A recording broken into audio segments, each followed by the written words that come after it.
বন্ধুরা, কড়াই একটু আগে কালো জিরে ফোড়ন দিচ্ছি, অল্প দিলাম। এবার বেগুনগুলো বসিয়ে দেবো।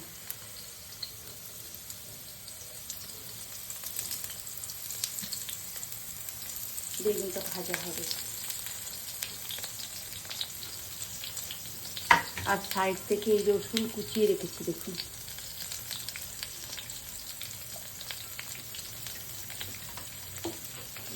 এটা দিলাম,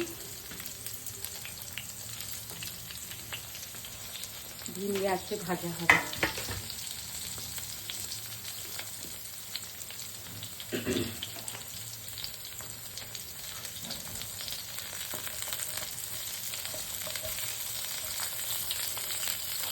তেলটা কিন্তু একটু কম দিচ্ছি, কারণ কালো জিরেগুলো বেগুনের সঙ্গে তাহলে আটকে যাবে, ভালো লাগবে খেতে।